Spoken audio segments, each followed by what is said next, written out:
Trolls here. No slides, no sound. What about now? Can people hear me online?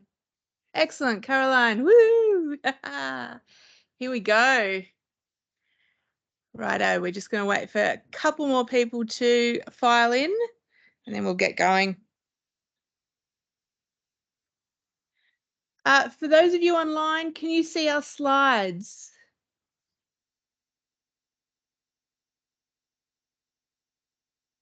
Tim, thank you very much. Awesome. Excellent. Righto. But Caroline can't, but everyone else can. Righto, let's get started. Don't you love technology, first of all? So hello to everyone here. Welcome to you all here today. We're going to have a ripper chat today on child-friendly urban environments, specifically planning and designing better active spaces for kids. To those here in this fancy VicGov auditorium, welcome. It's pretty shiny. When I walked in, I'm like, whoa, this is posh. And those of you beaming in from across the state on MS Teams, welcome. Thank you so much for your patience. I appreciate you all and I appreciate your time that you've given today. So on behalf of Sport and Rec Vic and Outdoors Victoria, welcome. Before we dive in today, I want to take a moment to acknowledge the traditional custodians of the land on which we gather here today. That's the Wurundjeri people of the Kulin Nation. We pay our respects to their elders past, present, emerging, and extend our respect to all Indigenous people here today. As we get to sharing ideas today, it's important to remember and appreciate the rich cultural heritage of the First Nations people. And they've been the stewards of this land for generations. So let's keep that in mind. So who am I and why should you listen to me? Realistically, I'm just here to tell you where the toilets are. I'll tell you that in a minute. And to introduce you to some people much cooler than me.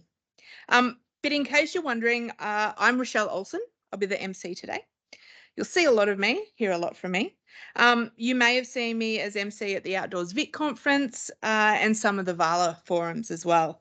And you're probably not going to forget the subtle hair and my blending in with nature. But these days, most of my time is spent running a women's body positive adventure organisation called Escaping Your Comfort Zone.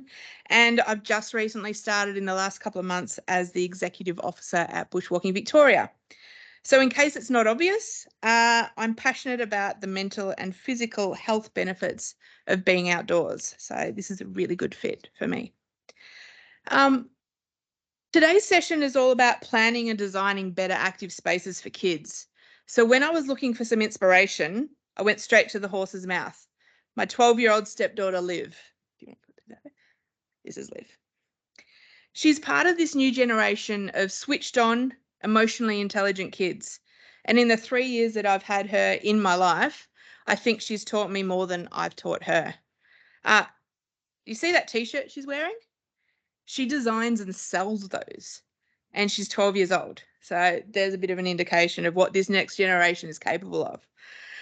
Anyway, I was explaining this forum to her and asked her the question, what is it about a playground that attracts you? Her first response was a very forthright, well, Rochelle, oh God, here we go. How many kids do you have on the panel? I went, ooh. She said, do you understand that it's kids that you need to speak to understand how they use playgrounds and what challenges them? Well, yeah, good point, kiddo. I'm hoping some of our speakers today have heard from a kid or two, and based on some of the presentations, I know you have. But after that admonishment, she explained that for her, a playground has to make her strive for something more difficult or something that scares her a little bit.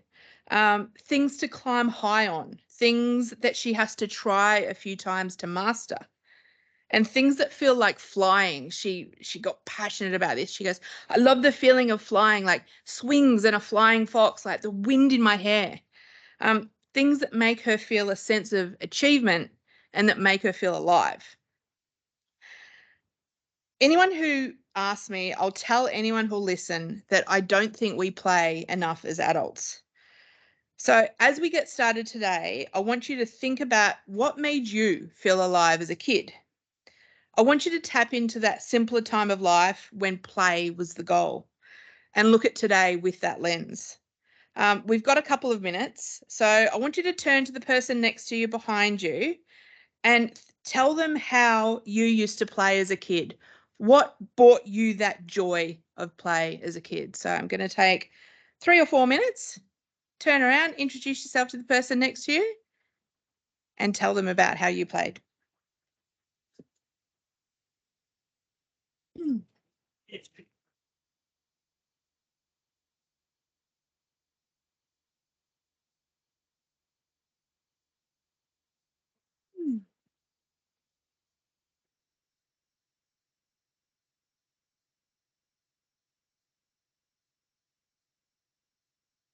And for those of you online, chuck it in the comment box.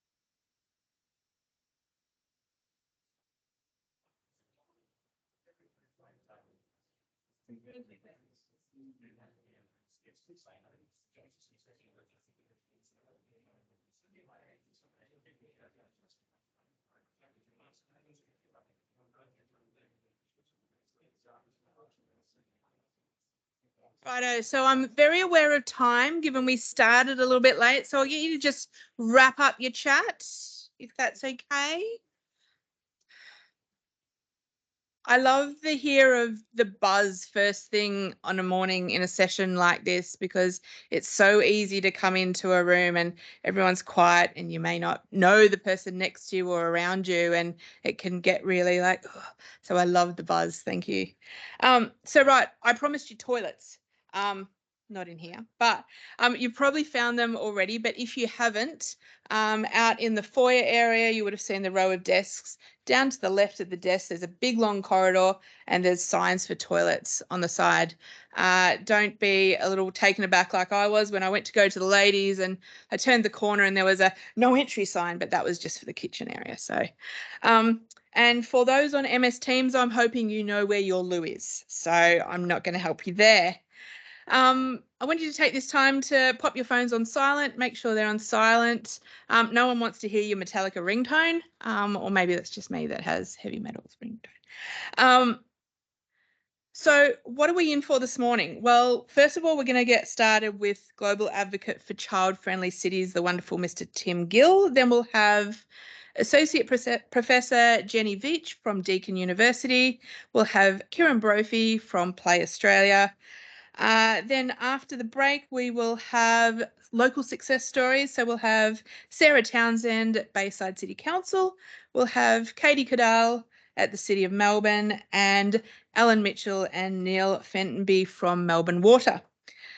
Together, we'll delve into the crucial aspects of neighbourhood design, safety and accessibility, with a focus on our youngest community members.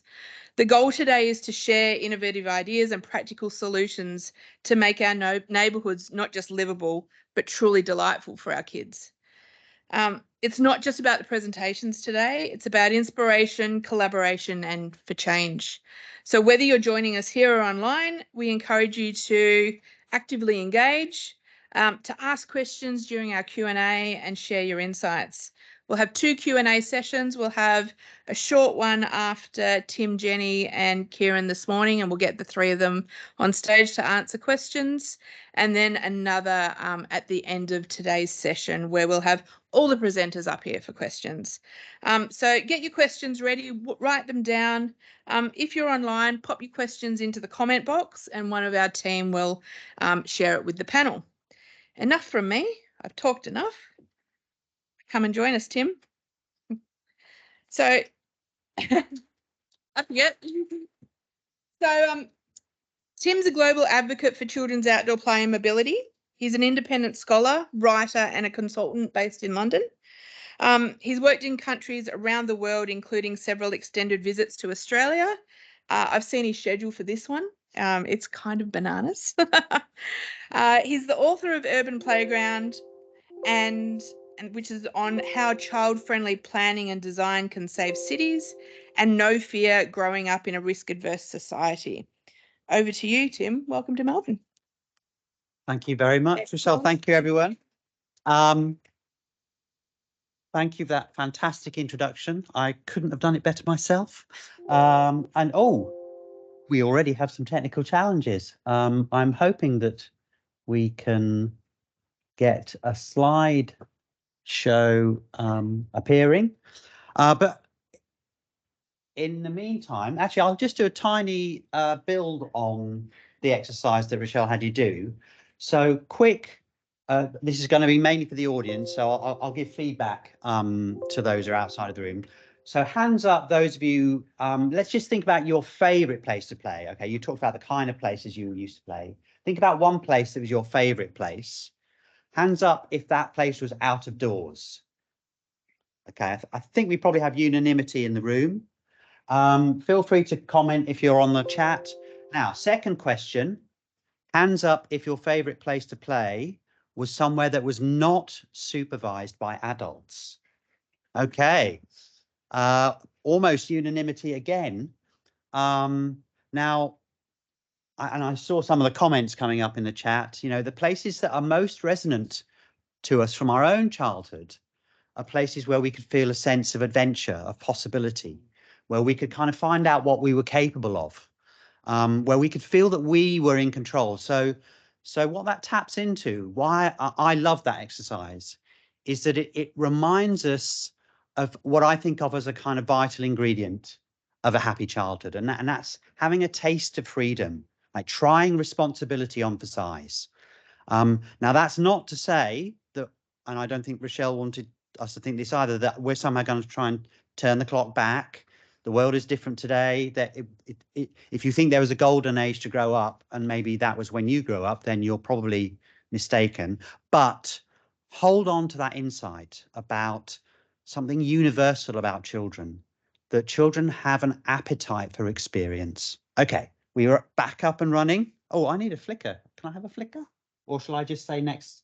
Shall I say next slide?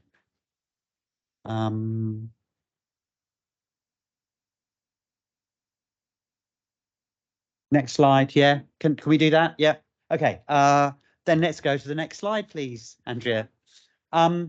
So this takes on that conversation we were just having nicely, because we're thinking about how children's lives have changed here. What you're looking at is a map, and it's a map that shows you what you might call the roaming range or the home territory of 4 children.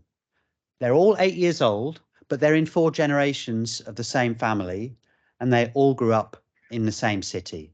And if you heard me speak any time before here in Melbourne, you probably will have seen me use this map. So what you can see is how the home territory shrinks. The big blob that takes up most of the map, that's the home territory for the great-grandfather in this family. At the age of 8, he could go 10K across the city on his own. Right, then you can see how the circles shrink. And you see that yellow dot, the yellow dot up in the top left. That's the son today. He's actually allowed to go to the end of his street, which is probably more of a kind of license or right to roam than most 8-year-old children get. So what this captures is, I think, a really profound but underexplored change in the nature of childhood. That children today, and it's an emotive term, but many, in effect, reared in captivity. As I say, this is not a kind of plea to turn the clock back, but it's a reminder of some of the richness of children's lives. And I think it's a prompt and a starting point for a conversation about how we can give children something like those opportunities we used to have to get to grips with the world. Next slide, please.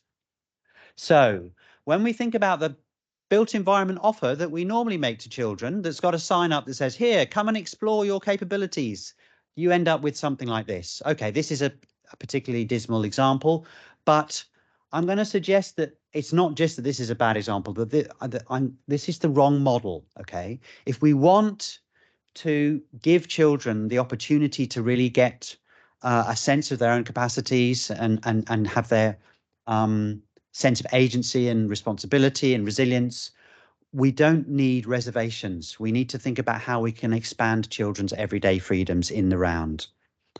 And okay, I've come in from another part of the world. So this is the bit where I tell you Aussies that you're not doing a great job for kids at the moment.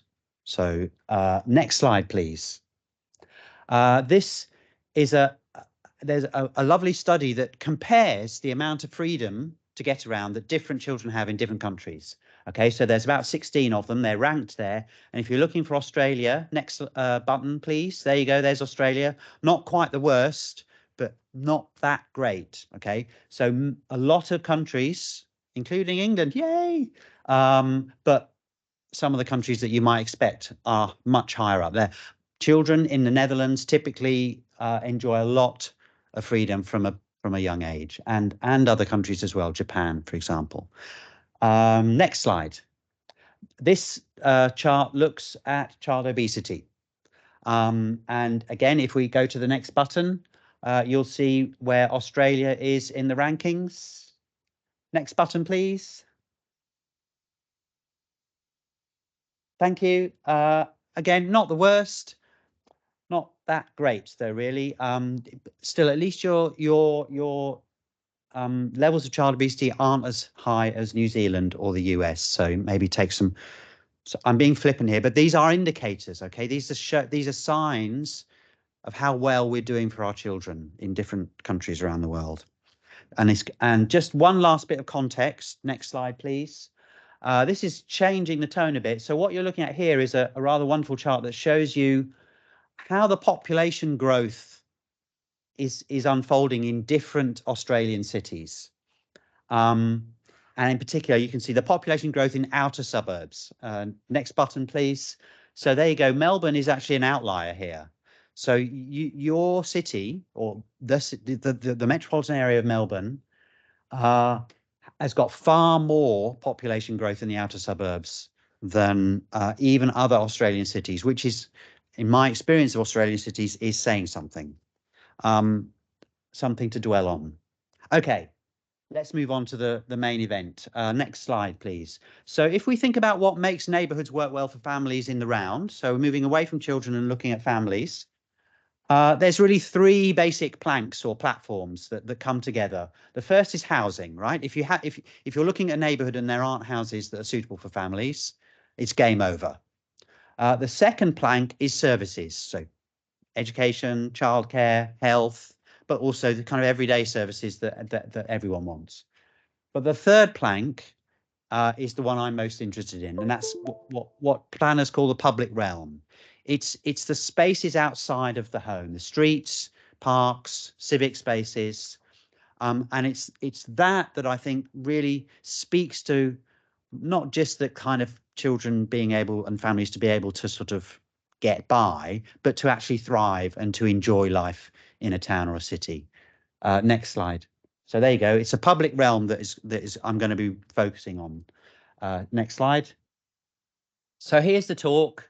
I'm going to say a bit more. I've shown you what I think child-friendly places don't look like. I'm going to show you a bit more what I think they do look like, why this idea matters, and not just to children. A couple of case studies. Oh, now I have a flicker. Thanks very much. That one, perfect. And then some thoughts on making all this happen. So, am I going that way? Am I going that way? Nothing's happening. I think we've come to a complete stop, folks. Show me again. No, it's not just me. shall we just carry on doing the slide change? Yeah. So next slide, please. And this material and the kind of data and the facts and the stories I'm going to be presenting to you, they're not just kind of stuff I've made up because I think this is what the world should be like. They're based on what real cities around the world are doing right now. So there are some cities that have taken seriously the goal of making neighborhoods work better for children and have invested serious time and money into doing that. They're not necessarily cities that are really child friendly right now. In fact, that's one of the things that makes them interesting. But they're all cities that have gone beyond a few pilot studies or some engagement work and have made a priority of changing the built environment to make it work better for children. So I'm hoping we can get to the next slide now. How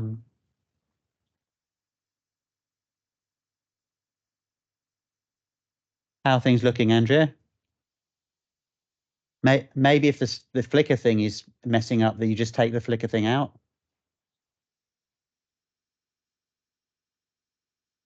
Okay. Well, what you should be seeing is a map of the world, and it's got about a dozen cities on it. And they're a mix of low, medium, and high, and sort of large cities, low, medium, high densities, different parts of the world. Most of them are in Europe, but some are in the Middle East and North and South America. There aren't any cities in Australia, but that's not to say that there aren't some interesting things going on here. It's just that I was limited by what I was able to kind of set up in terms of study. But these are all cities that I've visited and studied and spoken to the people who are actually moving and shaping and changing those cities. So, okay, we're still having some problems with the tech. My goodness me, this is a morning. And I thought I'd done well by just getting in and overcoming the Melbourne public transport system.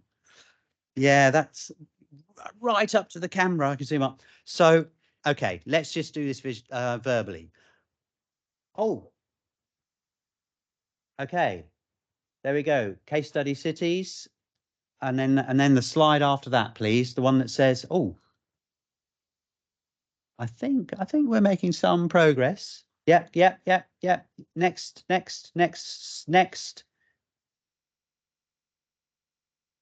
Yay! I'm so relieved because this is the one visual I really wanted everybody to see. Okay, this is the most important diagram from my book. And what it shows you is a kind of framework for a child-friendly place. Okay, and what it's showing is that there are kind of two dimensions to what makes a place work well for children in physical terms. So one dimension is kind of obvious. It's the things to do dimension. It's choice. It's varieties, not just the one playground, but it's contact with nature, sport, recreation, challenge, places to hang out, places that work well for girls and boys, children of different ages and their parents. That's the things to do dimension. But you can see there's another dimension, okay? That's the mobility dimension, that a child-friendly place is a place where it's easy for children to get around, to get to these different places. And actually, if there's one takeaway I want everybody to take from this morning, it's think mobility, okay? It's really easy to, oh, yeah, we want to make our neighborhood more child-friendly. Let's put in some playgrounds. All of the research shows that the most important factor in improving children's play opportunities in neighborhoods is to make them walkable or cyclable, to make it easy and safe for kids to get around. So it's only where you've got both high levels of mobility, it's easy to get around, and a lot of choice and variety, that you're in that child-friendly quadrant up in the corner there. And one way of unpacking this is to think about the popsicle test. I think you call them something else in Australia, don't you? Icy pops, icy poles. So next slide, please. There you go. So the idea behind the popsicle test or the icy pole test, do you live in a neighborhood where your child can leave your home, go to the store, buy an icy pole and get back home before the icy pole melts? Okay, so it nicely brings together those 2 points, the points about proximity and mobility on the one hand and facilities on the other. Now, of course, children want more in life than icy poles, although, you know, they're a good thing. But I'm sure you get the flavour. If you part, sorry, that was a terrible pun for a Tuesday morning, Wednesday, Thursday. What? Okay, moving on. Let's try and make this visual and real. So I'm going to describe to you one neighbourhood that in my book I suggest is the ultimate child-friendly neighbourhood. Next slide, please. Folks, next slide. Well, this is interesting. Yay. Okay. This is a neighborhood. It's an eco-suburb on the outskirts of Freiburg in Germany. It's called Vauban. And you can see from the aerial there, it's a sort of medium density, mixed use apartment living. About 6,000 people live here. Actually used to be an old military site. So, but the key thing that marks Vauban out, one of the key things, is that it is in effect a car-free district. Okay, so very low levels of car ownership. It costs a lot if you do want to own a car. So what that means is that all of that space that we kind of allocate in most neighborhoods to cars, moving cars and parked cars, has been taken out. And the space between the buildings can do all sorts of other wonderful things. You can see an image of one of the streets there. Next slide, please. Here's a nice image. Now, one of the things about Vauban, it doesn't really have a lot of dedicated playgrounds. It has a lot of green space, but typically what you see is play offers, yeah, sort of structures and features where kids can play that are woven into the green landscape. Next slide. Here's that image that you saw right at the start of the slide deck. Streets in Vauban really are lively. I mean, this wasn't a stage set. I've been to this place twice, and if you read about it, and there's a lot of people have written, people are struck by how lively and active the streets are, including children. Next slide. Here's a couple more images of sort of different types of public space in the district. Next slide. And in case you're curious, that is one of the big car parks. So you park your car around the edge of the development. And there is also great public transport to take people from Vauban into the wider city. So of course that means you've got less demand for car ownership in the first place. Next slide, please. So in my book, I produce a kind of idealized version of Vauban, which you can see in this sort of fancy plan. I'm not going to talk through the details of that. You can look at it afterwards. But the basic idea here is that you've got a sort of progressive, sustainable, compact urban form as your baseline, as your sort of skeleton, and then you've got a child-friendly layer on top of that. I mean, it's those two things coming together that I think is where the magic happens. Okay, so that's the lighthouse. That's the kind of direction of travel. I'm not saying everywhere has to look exactly like this place. It won't. And there are, of course, there are lots of local and regional national factors that might shape what can happen in different parts of the world. But I think it gives us, as I say, a direction of travel. So why does this idea matter? Next slide, please. Now, I'm hoping, is it too much to hope? Well, let's just see. Well, I've loaded a video that's taking up Rochelle's suggestion and your stepdaughter's suggestion that maybe we should make sure there are some voices from children.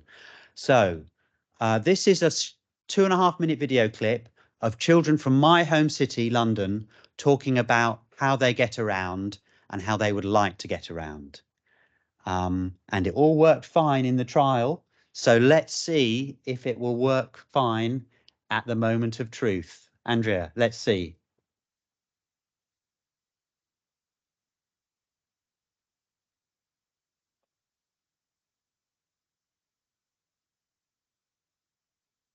I could actually quote some of the stuff that children say. I've used this video a lot. You're going to have to give me an idea of whether I need to bail at this point or whether it is going to happen.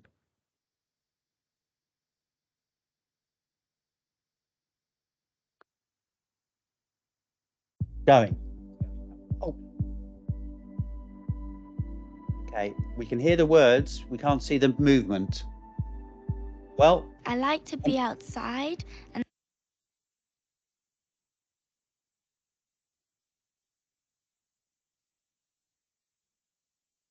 it would be good to if we could get the video up, because it's a night. Oh,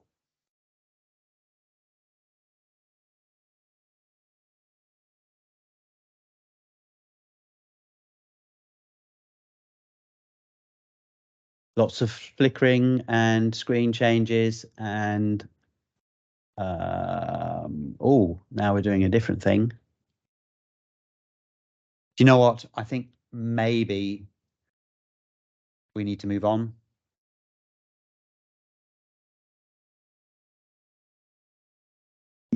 Is this the point where I get to say how we can put men on the moon, but we can't get a video to show in a room? Oh, the link is in the slide deck, but this might be it.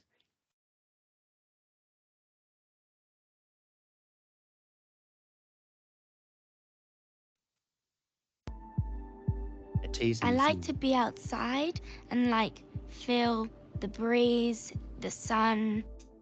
Seeing all the birds and squirrels, butterflies, moths, so many interesting things. I cycle to school because it's fun and the wind blows into my face. Scooting for me is my favourite way to go to school. I usually take my bike or my scooter. I ride to school on my bicycle. Well, usually I go on my skateboard. I walk. We walk. I like my bike because when you ride it, you get to do lots of exercise and it's really fun. I feel cycling is very enjoyable. I enjoy it a lot. Puts you in a mood that's like you have to get on with everything, no matter if it's good or bad. I feel powerful because it pumps up my heart rate. It's a really nice way of starting the morning for me. I get to go to far places. To my cousin's house, Going and seeing the swans. to parks, And also to shops sometimes. It's a great way to interact with other people. It's less pollution for the world and it doesn't damage the ecosystem. I feel like I'm a big girl. We get to be independent, so like we can get ready for later on in life. Get to enjoy my life and grow into a strong woman. Go anywhere I want by myself.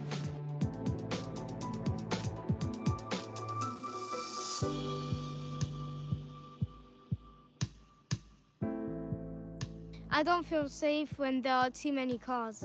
We weren't constantly breathing like fumes from cars.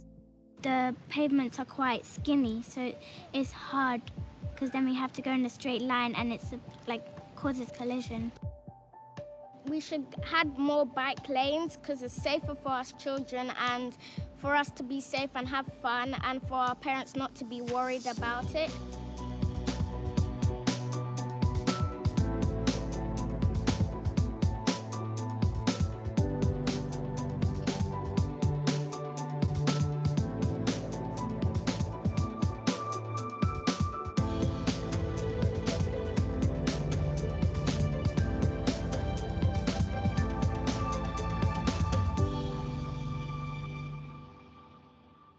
Okay, thanks to the team for making that happen. I'm so pleased we got that to show. I almost could kind of stop the talk there, I feel, because I hope you were listening carefully to what the children were saying, what they were saying, what they were talking about. They were talking about the environment. Oh, God! That, oh, that's another YouTube video, folks. Probably not, probably.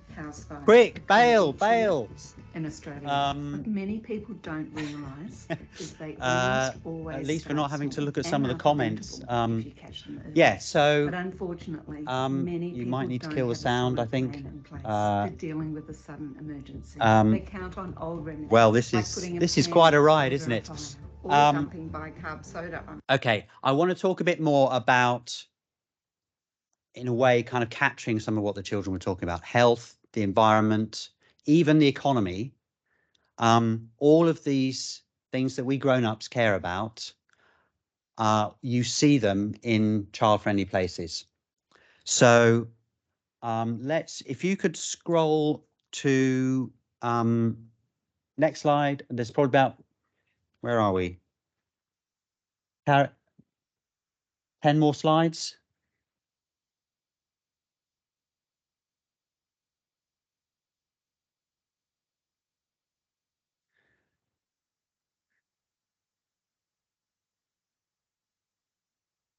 Yes, no, maybe.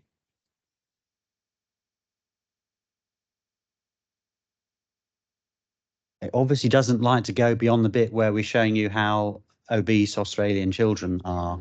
It's kind of mesmerized, you know. Oh, we're going backwards. Okay, we're going forwards. We're going forwards. This is good. Next one.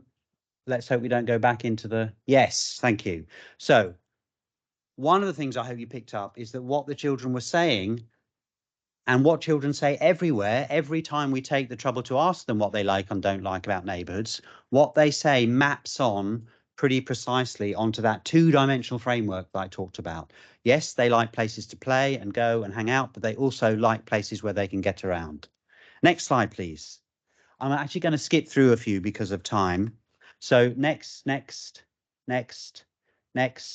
Okay, I just wanted to connect up what I've been talking about with one of the ideas that your planners here in Melbourne are exploring, and I hope still trying to take forward, that a lot of these features that make places work well for children are features that you see in compact, sustainable communities. So that this idea of a 20-minute neighbourhood, this is taken out of the Melbourne Plan. And so you can do a compare and contrast on this, and I think you'll find that the overlap is really significant. So if you pull these ideas together of why this concept of child-friendly planning, why it matters, and as I did, if you asked city leaders, next slide, please, they fall into three broad headings. There's a bunch of cities that I spoke to that did indeed talk about children, talked about children's health, children's well-being, children's rights, and children's kind of democratic rights.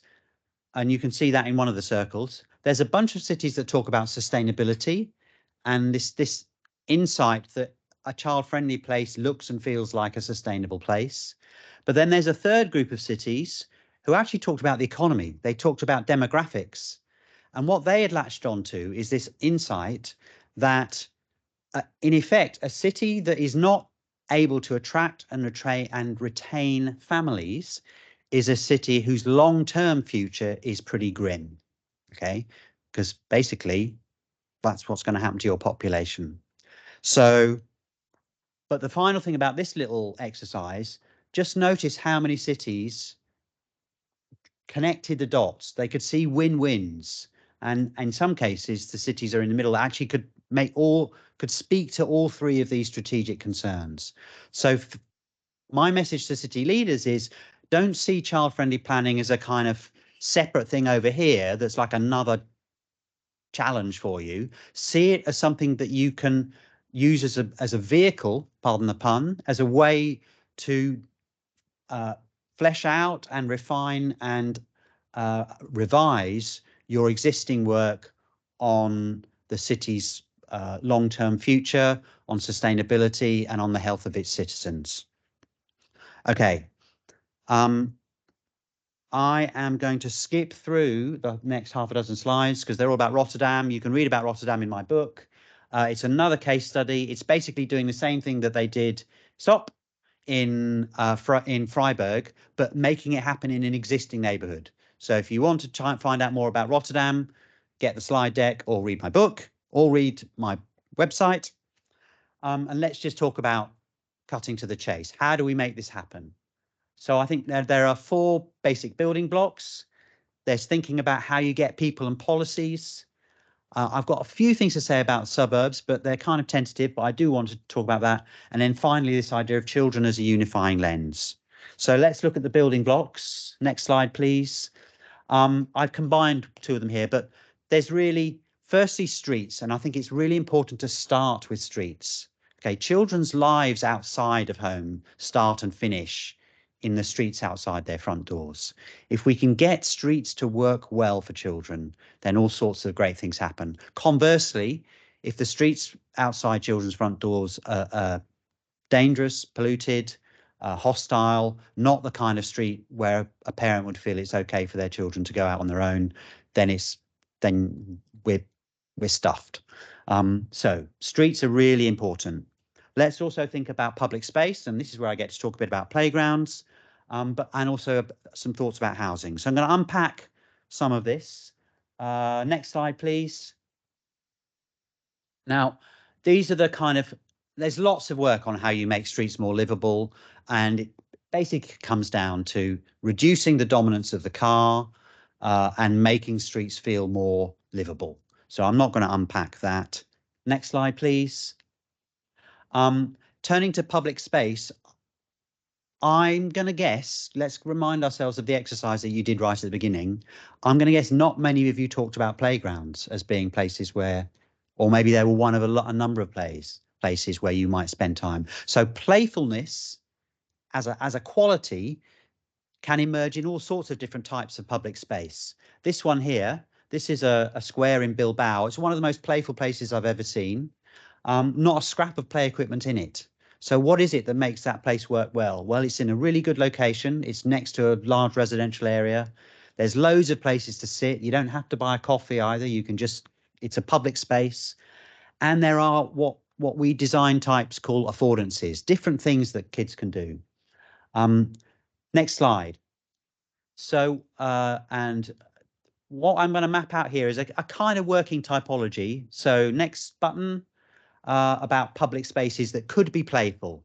Let's start with streets. It's the most significant public space in any town or city. Next button, you've got civic space, squares, malls. Next button, you've got green spaces. Next button. So playgrounds kind of slightly overlap between, because sometimes playgrounds are quite green, sometimes they're not at all green. Next and final button.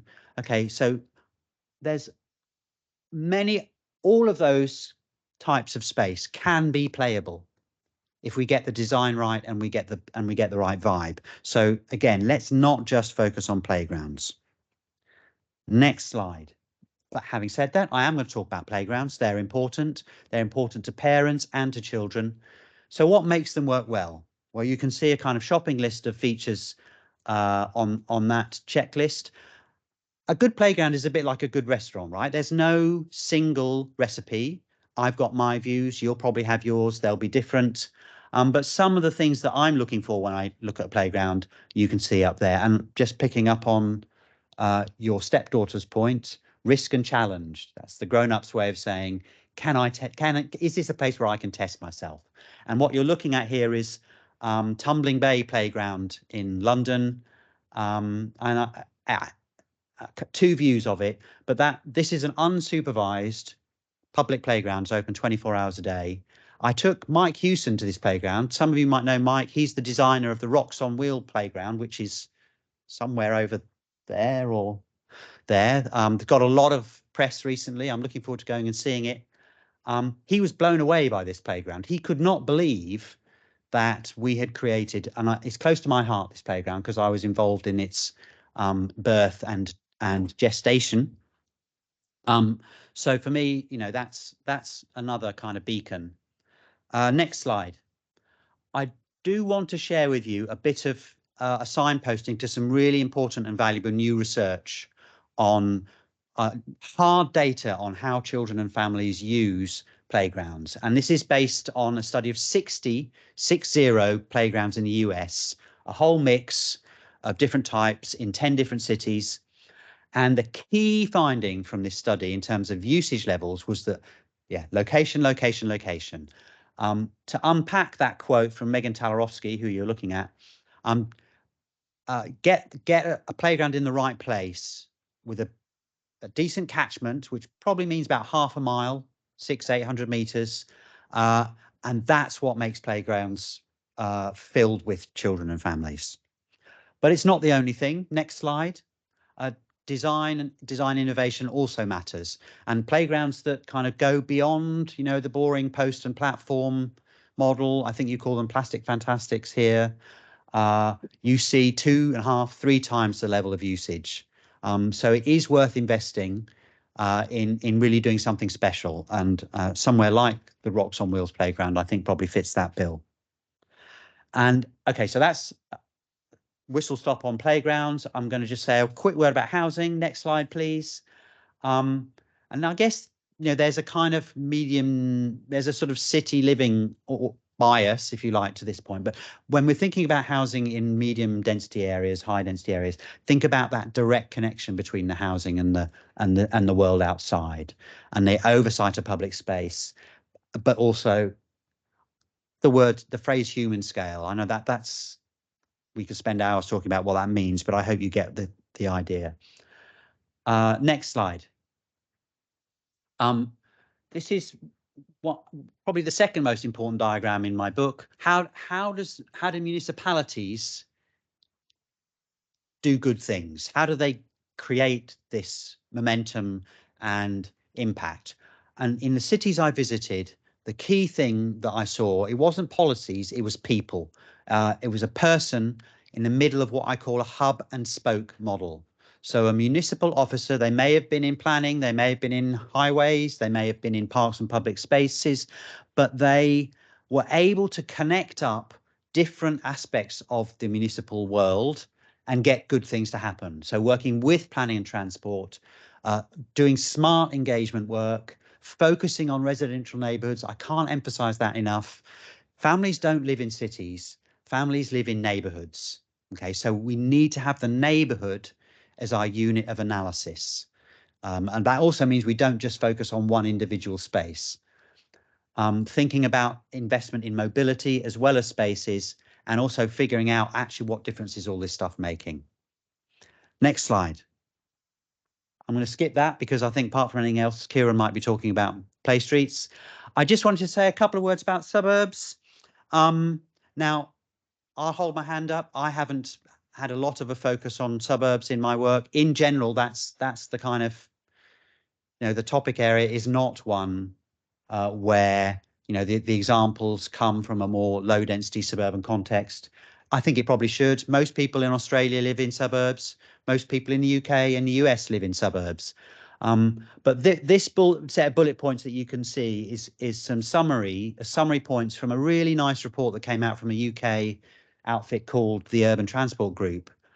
And I think you can see in each of those bullets, I'm not going to read them out, again, that kind of read back to compactness, proximity, orienting improvements towards families, and connections. But I did just want to float one idea that's not in this report, but which I just think might be worth exploring. And that's, next slide, please, front yards. Okay. I've seen a few examples in a few Australian towns and cities. This happens to be Dunsborough in WA. It's almost as far away from anywhere else as you can get here in Melbourne, but I've seen them elsewhere as well. I've seen them in American cities and New Zealand, families putting stuff out in the front yard. Now, to me, that's a really nice sign. That's an indicator sign. But yet I'm hearing some local authorities are telling families that they shouldn't have this stuff out. Now, that feels like the wrong way around. So maybe we can do something to promote front yard play. I don't know what that might be. It might even just be have like a little competition. But I'm just going to throw that out there. Okay, I've run a bit over time, but I know Rochelle's been indulging me because of our technical challenges. I have 2 more slides. One is takeaways. Next slide, please. Start with that children's everyday freedoms. Don't start with the spaces, start with children and what they want to do and where they want to go. Think about those 2 dimensions of child-friendly places, not just the spaces, but also the routes, the links, the web of connections. Challenge the dominance of the car. There is no way to duck this. You can build neighborhoods that work well for cars, or you can build neighborhoods that work well for children. You can't do both. I think we need to be honest about that.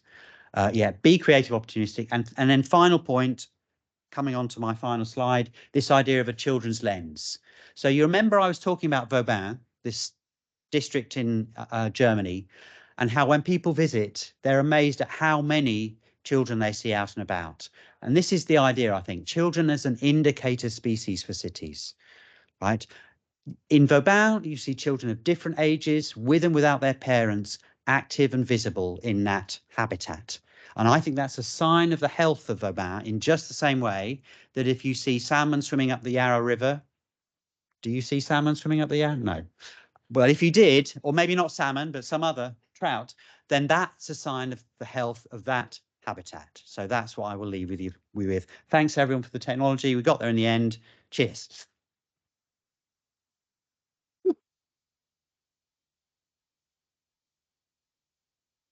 Well done, Tim. That was a wonderful presentation, and just seeing the stuff that you were showing on Germany and certain communities there. I've spent a bit of time there in neighbourhoods, and there's so many kids, and it's so the neighbourhoods are focused around these green areas. And whilst there is a lot of cars over there, there's not a lot of cars in these neighbourhoods. Thank you very much, and thank you so much for your patience with our technology. And thank you to everyone for your patience with our technology. We expected to have a technology person here today, and we arrived and there wasn't one here. So kudos to Andrea and Andrea for absolutely taking this on board and getting it done. Let's just keep moving. So next up, we've got Associate Professor Jenny Veitch. I'll get you to come join me, Jenny, while I give you a bit of an intro. We'll just save the applause for when I finish. So she's from the Institute for Physical Activity and Nutrition at Deakin University in Melbourne, and her research aims to better understand the impact of the built and the natural environment on physical activity and health-related behaviours. She's internationally recognised for her research on understanding how the design of parks and open spaces can optimise physical activity and social interaction across the lifespan. And Jenny is currently co-chair of the World Urban Parks, Children, Play and Nature Committee. Welcome, Jenny. Over to you. I don't have a video, so hopefully that's a good start. Thanks for the opportunity to be here today. I'm told that this clicker should work. I don't think it does.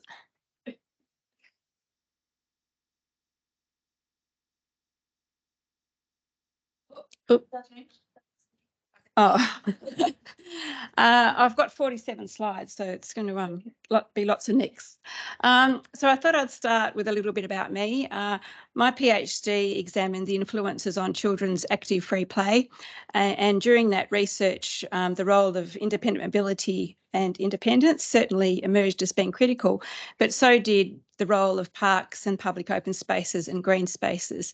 And I've been examining this for the last 20 years or so, and looking at how we can design our neighbourhoods and public open spaces to optimise opportunities for children and families to be active and social together, and also looked at the impact of redesigning these places and how that impacts usage. So I work within the Institute of Physical Activity and Nutrition at Deakin University, which is a world-leading research institute that conducts high-quality multidisciplinary research on nutrition and physical activity to inform policy and practice and improve health. And these are some of my key collaborators that have been involved in some of the research that I'm going to highlight today. So today I'm going to just showcase 3 research studies. My research is much broader than parks and public open spaces, but today I'm going to focus on 3 studies that have been covering that topic, and I hope it will inform and inspire the creation of challenging and adventurous play spaces for our children and families.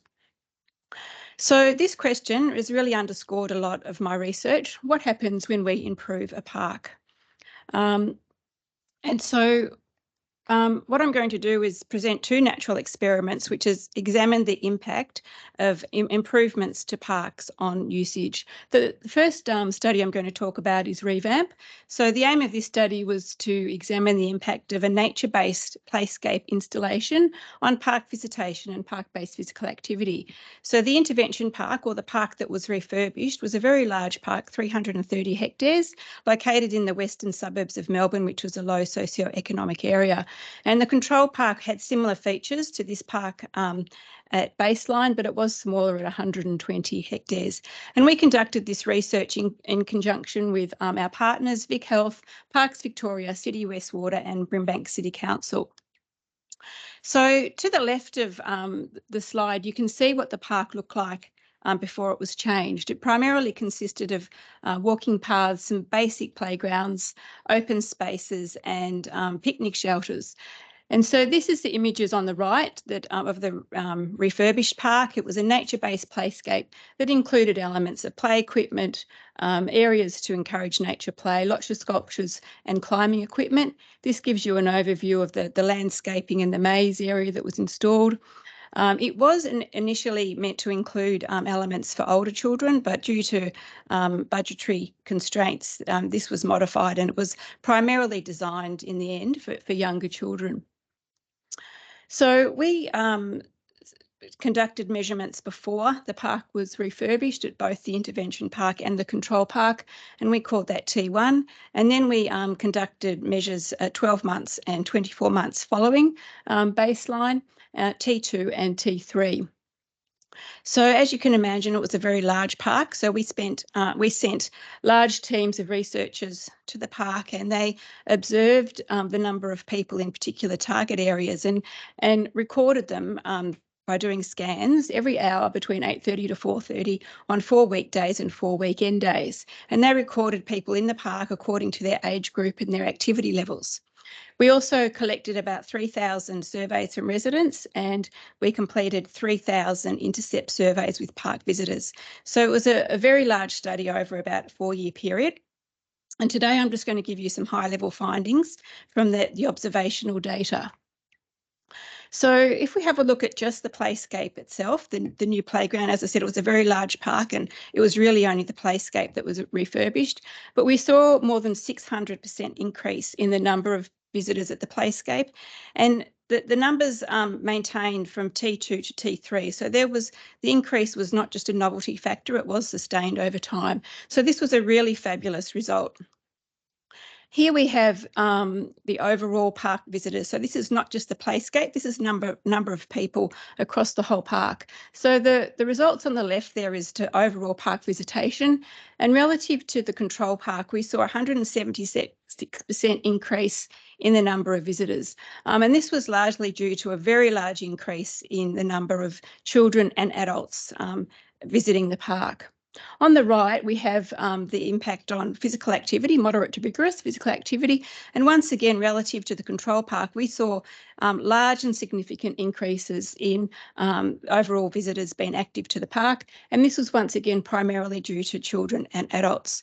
Interestingly, we saw no significant change in either usage or physical activity amongst adolescents or older adults.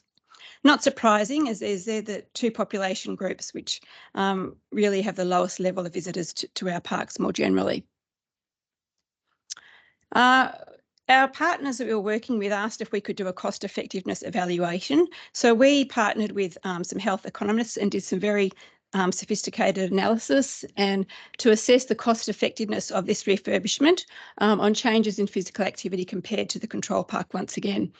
And this is important because little is known about whether park refurbishment really is a cost-effective way to increase physical activity. And we found that it cost us 58 cents for each Met hour gained per park visitor. And the benchmark of cost effectiveness of physical activity interventions is between 60 cents and $1.30. So this showed that this refurbishment was indeed a cost effective way to increase physical activity. So that's a really great result, and not very many cost effectiveness studies have been conducted in terms when we look at refurbishing our playscapes or parks. So to answer the question, this study showed that great things definitely can happen when we improve a park. Tick, increased visitors, tick, increased physical activity, and tick, it was cost effective. So we created user-friendly summaries to help disseminate these findings to industry and planners. We have summary reports, infographics and a video. We've also published about 10 academic papers, and I've given countless presentations to academic and industry. So please contact me if you'd like more information.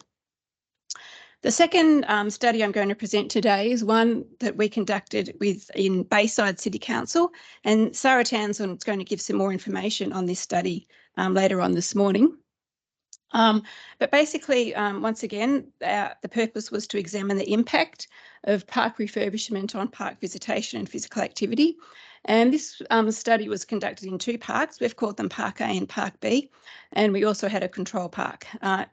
Each park was about 4 hectares in size. The refurbishment at Park A cost about 4.2 million, and at Park B it was much more modest at 270,000. I'd like to acknowledge my PhD student as well, Chahana Pildell, who was involved in the older adult aspect of this study. So this was Park A before refurbishment. It was primarily open space, but there was a fairly large wooden adventure playground. The picture on the right is the refurbished playground. It was a very large adventure type playground. You can see it here. It included not only these play structures, but also other equipment such as long flying foxes, obstacle courses. There was landscaping, open space areas, and also you'll see those, outdoor fitness equipment area for older adults, which also included seating and shade sail and sheltered areas as well. So a very extensive renovation, extremely popular. Park B, you can see on the left there was already a playground. This park, though, was particularly attractive and still is. It's a gorgeous, aesthetically pleasing, very pleasant, gorgeous gardens, landscaping, and a beautiful water area. The renovation on the right really was just a new playground, but it was still only really catered for younger children. It also included the installation of this shelter, and the outdoor fitness equipment was also designed for older adults, but as you can see, it had no supporting structures such as shade or seating or paths or playground, shelter, barbecue area. So once again, as I explained for revamp, we conducted measures in October 2020 prior to refurbishment and repeated the measures at 12 and 24 months later. And we also conducted observations as I described for revamp. The question, what park features are most important? So to help us answer this question, we've just finished a study called Project Park, which was the aim of this study was to identify the relative importance of park features that attract visitors to park and enhances their physical activity and social interaction. And we did this study with children, teens and older adults. And Rochelle, Liv will be very happy to hear that we spoke and we spent years with children and teens. So it was a really nice comprehensive study funded by the ARC. And I'd just also like to acknowledge Elise, who was a PhD student who specifically worked with the teenage age group. So it was a 3-year study and we had 3 phases. The first phase, we walked through 9 different parks of Melbourne, which all had different features and amenities in different socio-economic areas. And we walked through these parks with 100 participants and we asked them what they liked, what they didn't like, and how it could be changed. And throughout the past 20 years, over and over and over again, which is consistent with what Liv said and what Tim said, is that children are wanting challenge, adventure, stimulation. And you can see these quotes are just exemplify the general findings that were given. As I said, we had 100 interviews in the park. So this is just an example, but what they like, the more risky things, not full on dangerous, but they feel a little bit scary, a thrill, which is exactly what Liv was saying. In the orange box, you'll see that they also appreciated nature and the opportunity to be able to explore natural elements. And their perfect park was about massive things, massive climbing frames, massive slides, etc. The second phase, they had to rate photo characteristics of images of park features according to how much each feature would encourage them to visit, be active and be social. And that led on to the third phase where they had to identify or complete different tasks, which helped us to identify the relative importance of park features.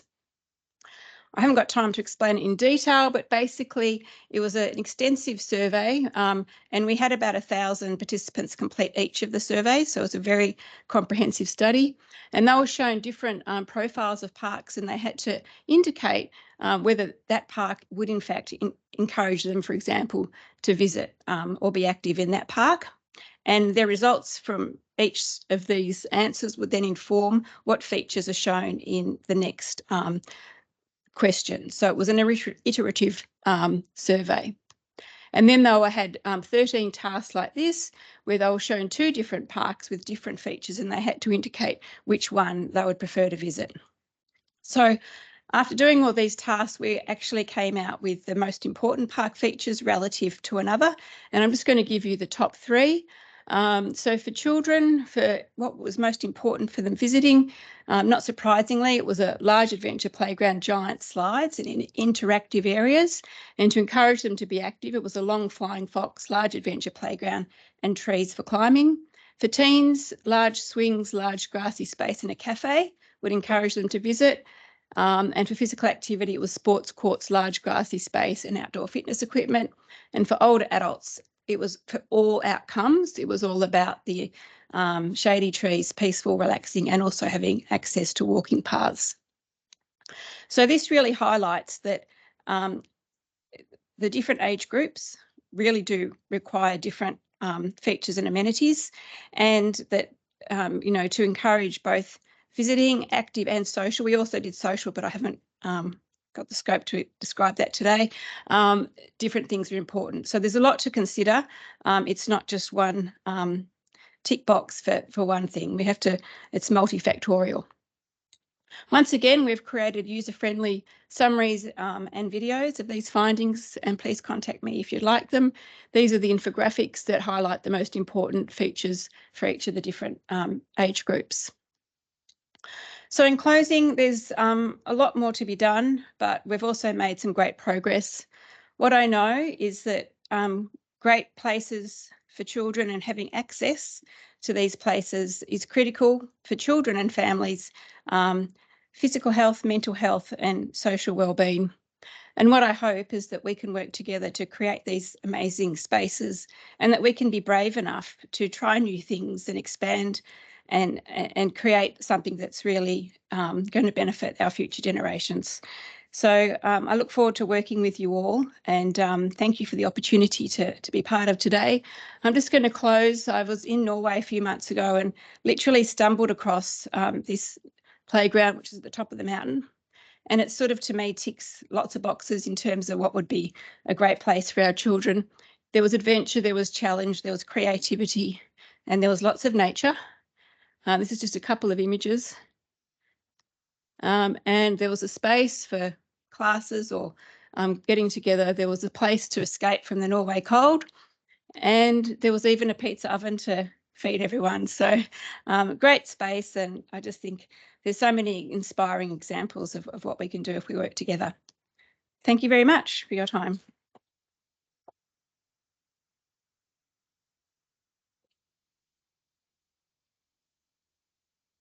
Thank you very much for that, Jenny. It's great to see that diversity in the different kinds of developments and how that reflects in terms of visitation and use. And I really like the presentation of the different types of kids, because we think of kids and playgrounds, but obviously different age groups use them for different things. So moving right along, I would like to introduce our next speaker, Kieran Brophy. I've actually known Kieran for many years, and thanks to Kieran's time at Vic Health many years ago, got me started in the whole active recreation space.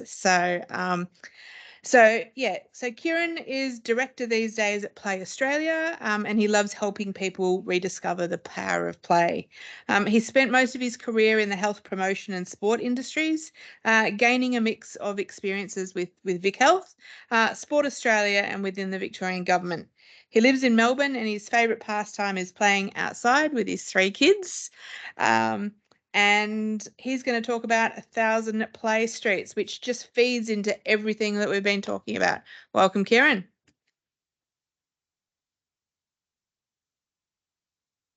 Thanks, Rochelle, and hi, everyone. Wish me luck, okay? I'm a little bit nervous about these slides, but we'll see how we go. As Rochelle said, I'm Kieran from Play Australia. I have been working for Play Oz for the last 4 years. Really passionate about play streets and just really admire what's going on in the UK, Tim, with all the good play work that's being done over there. Look, before I get started, I wanted to acknowledge the traditional owners of the land on which we meet, the Wurundjeri people of the Kulin Nation, and I pay my respects to elders past, present and emerging, and recognise their long history of play here in Australia on these amazing lands. In terms of play streets, we've been going for a while. We've got some really important partners who've been on the journey with us, including La Trobe University, who've been just a gun tertiary research partner in terms of helping us unpack the story and speak about the benefits of play streets. And also Government of SA, they've been great. Office for Rec, Sport and Racing have really supported the movement, which has meant that we're able to talk about it today. And so the topic of today is about planning for play. So it's less about planning built environment to support play, but it's actually more about looking at the planning provisions that govern built environment. So let's get into it, hopefully.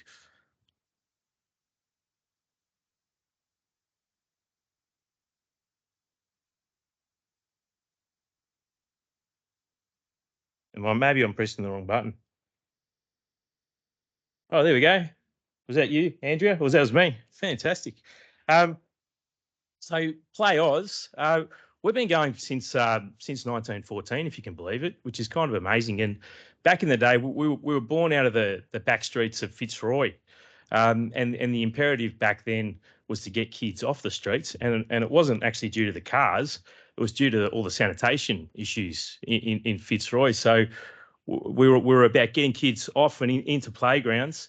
And look, it's really interesting. So, I mean, 100 plus years on, we're actually about trying to get kids back onto streets. But now we've got these things called cars that we're battling with. So Play Streets is really about challenging this rising car culture and protecting children's rights to play. And our vision is to see a connected and healthy Australia where everyone gets out and plays every single day, particularly our children. So in terms of our focus, we recognise that play's on a big continuum. And adults play different roles in terms of organising kids' play. And you've got organised play or sport up one end of the continuum. Facilitated play, I mean, you could badge that social sport or active rec. We're really concerned about child-led play. So children being able to be the owners of themselves and choose what they want to do, how they want to play in their own time, and get out and explore the world. And that means independent mobility and being free to roam, and recognising that there are a couple of different kinds of child-led play, being supervised and independent. So really important for child's healthy development across all health domains: physical, cognitive, social, emotional. We need to get it right, but we've got a big problem in Australia. Our children aren't playing as much outside.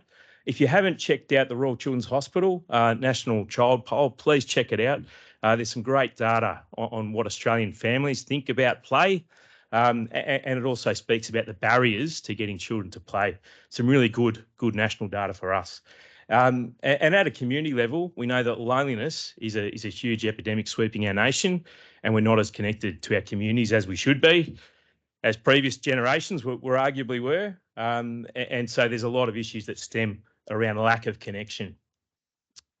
And then add to that, and we've talked about it today, rising car dominance. So this huge emergence of car culture. We're seeing that the child's right to play is really being impinged. So children aren't free to go outside and roam, and parents are being overly protective and keeping them off streets and inside, and more so on devices. And we've got to remember that this is a child's right to play. So as recognised by the United Nations Convention on the Rights of the Child, we're speaking about human rights here. We really need to elevate the conversation. So look at our solution, and again, being inspired by what's going on in the UK, playing out's been going on in the UK for about 15 odd years now. They've scaled to over 1,500 streets using temporary play streets around the UK, and we've struck up a really good relationship with them. and they're very much an inspiration behind 1,000 play streets. So temporary road closures for play. Let's cordon off the street to traffic for 2 or 3 hours. Let's get out with neighbours. Let's connect. Let's allow our children to go out and play. It's pretty simple stuff. It should be anyway, shouldn't it? And look, with the help of La Trobe, we've found that the Play Streets is doing some really cool stuff. It's increasing neighbourhood play, and parents who are involved in Play Streets are coming away and saying, look, now that I know my neighbours, I'm more confident at sending my children out. So hence more neighbourhood play, informal. So looking at Play Streets as a catalyst. We're also seeing broader community support for play. So those adults who live in the street who might be sitting on the fence in terms of whether Play Streets is a good idea, normally due to the perceived risky nature of it all. So those without children and with children are walking away from the experience saying, actually, now I get it now. So we're finding that the best way to build our Play Streets advocates is to get them involved in Play Streets. So we need to host some Play Streets in all the councillors and ministers' streets, I think. Guerrilla tactics. And it also leads to more connected communities. So we're finding that post-Play Streets, people are more comfortable saying hello to their neighbours, nodding to each other, acknowledging one another, helping one another. So it's actually about building social capital as well. And so with the social connection piece, it's a really nice thing because if we can connect people, that leads to greater parent confidence to send children out to play because I know my neighbours, but also more play on the street also affords greater opportunities for connection. So there's a nice cycle of reinforcement there. So good leads to good. So why does Play Streets planning get derailed? And so our focus is on working with local government and how we can make the planning provisions around Play Streets as easy as possible. So ideally, we want communities really driving and leading Play Streets at a local level, but we realise that communities need a lot of help. Local government being the gatekeeper of our roads and the owner of our roads. And look, these are a number of reasons why Play Streets gets derailed. So we value other stuff. We don't have the resources. We just don't know how to. All our policies are shaped around large-scale events. Play Streets events, I mean, they're really for the street and surrounding streets. So we're talking about sort of 30, 40, 50 people. And often event planning's not built for that kind of scale. And also externally, our system's broken. And all these planning decisions, risk is in the background, all right? Risk infiltrates and has a knock-on effect as to where the local government support. And again, comes back to car culture a lot of the time, doesn't it? So I'm reminded now by a quote from Mariana Bressoni, who does some great work in Canada. Tim would know her well. I could put a quote from you, Tim, up there, but it's better to have you here in person. It's important to keep our children as safe as necessary, not as safe as possible. It's a really important sentiment. So we don't want to lock our kids up inside on screens, cage them up for fear that they'll get injured. We actually need to let our kids roam and get outside and explore and be allowed to develop in a healthy manner. And so our focus at Play Oz is working with local government and saying, right, well, this was our hypothesis. If we can actually support local government to cut all the red tape around planning for temporary street closures, maybe we can open up more streets for children and start a really important conversation at the neighbourhood doorstep. And so what I've got for you today is I've got 3 different case studies, just 3 quick case studies around some of the planning issues we've come across. And the first one is from Marybeck City Council, who was one of our pilot partners here in Vic. Tim spoke before about the importance of having key people within local government as drivers. And Marybeck have got Bernie Hetherington and Alicia Abate and a wonderful crew who are really pushing this work to have broader conversations beyond community development. And so when they were first involved in the pilot, they went out to a private provider and said, look, can you draw us up a traffic management plan to support our Play Street? And the private provider came back and said, yeah, sure, I can. And here you go. And this is what you need to do. And we'll just put out 100 signs to support a 2-hour road closure for a quiet street on a Sunday in Marybeck. And so it's kind of ridiculous. It's kind of risk management gone wild. And to the credit of the traffic engineers at Marybeck, they turned around and said, well, actually, we've actually got a greater risk appetite than this. We're happy if we just do this. All right. So from 100, we're down to about 6 signs. And this is much better. This is much better. But then we look internationally and we look to playing out and we can see string on bins. And I think, wow, wouldn't it be nice to get to that point? So we're on a bit of a journey and we're seeing some wins in SA as we go, which is nice. In South Australia, City of Charles Sturt, they do an absolutely fantastic job. Sarah Maddock is the key driver at City of Charles Sturt and has driven a lot of this work around approaching traffic control and supporting resident-led traffic control. So in SA, outside of Charles Sturt, everyone else says, right, in order for a traffic control person, a traffic marshal, to support a play street, put signage up and make sure cars don't come in, they need to do a 2-day course in work zone traffic management and learn how to set up signs for busy roads and support work zones. And so you can see this is not fit for purpose. And to the credit of the City of Charles Sturt, they said, well, why don't we actually support some training? So in less than an hour, they've got some online videos that their residents can view. Their residents go off and do a little course, a little question, Q&A, and then they're certified to actually close their road and approved by council to do so, so they can set up the signage and they can man the streets. A much better approach, I think you'd all agree, and less costly for local government. So we just want to see more logical approaches like this. And it's worth taking a breath here and sort of saying, look, over the 100+ play streets that have happened on SA roads, we haven't seen any traffic accidents. These large proportion of resident-led traffic management approaches, and we only see benefit. Yeah, really important slide, that one. Last one is advertising. So in SA, there was some outdated policy legislation at the state level, which said in order for a local government to close a road, they need to put an ad in the local paper to inform community, an ad at the cost of $400 to $700. Now, I don't know, we've come a long way in terms of how we consume our media, and some people jump online to learn what's going on. And actually, I'd argue that it's more important that you go out and tell the people, maybe via door knocking and have a conversation, because we're not talking about huge numbers here. So again, it was a real pain point for council purses, particularly limited dollars within community development, who are trying to drive this stuff. And so thanks to Gavin Fairbrother, who was our project manager at the time, he really pushed to have a bigger conversation and was well connected with Department of Infrastructure and Transport at SA.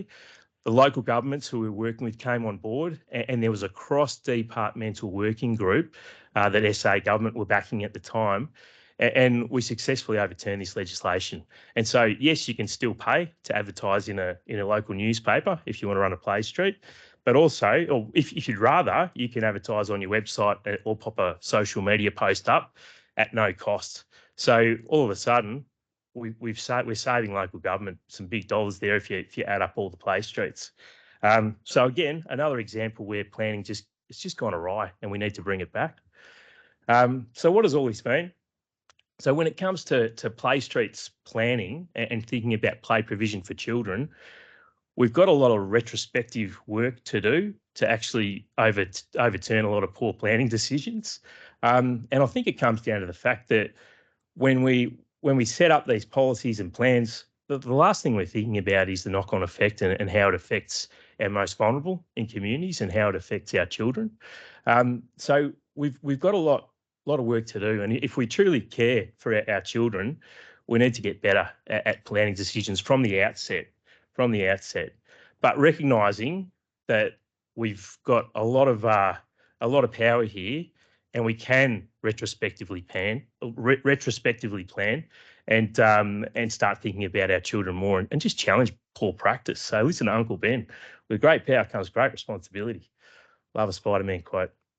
And if you think about that, if you really believe that we have great power, then we've actually got power to plan bigger.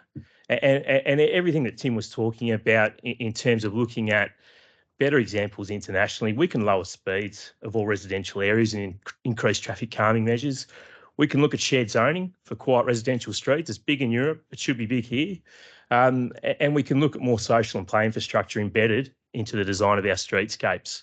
There's nothing stopping us from doing this except the will and getting together, because we need those cross-departmental agency conversations that need to happen for change.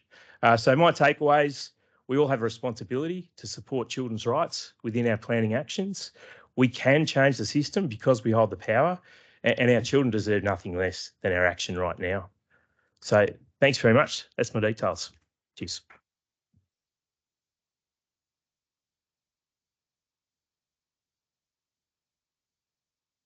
Thank you very much for that, Kieran. That was awesome. I think we're all going to go home and set up play streets, right, in our neighbourhood. Funny, when I spoke about play streets with Liv the other night, and she loved the idea. She's like, right, we could shut off the street at this end and this end, and we'd talk to so and so and so and so. And then by the time that messaging got around to all of her sisters in the house, apparently this Saturday we're shutting off the whole street and we're all playing on the street. Righto, cool, excellent. So thank you very much for that. Just a little bit of a change in scheduling due to the tech issues and the late start. We are going to skip the Q&A for now, and we'll put all of our Q&A at the end. So guess what? It's morning tea time.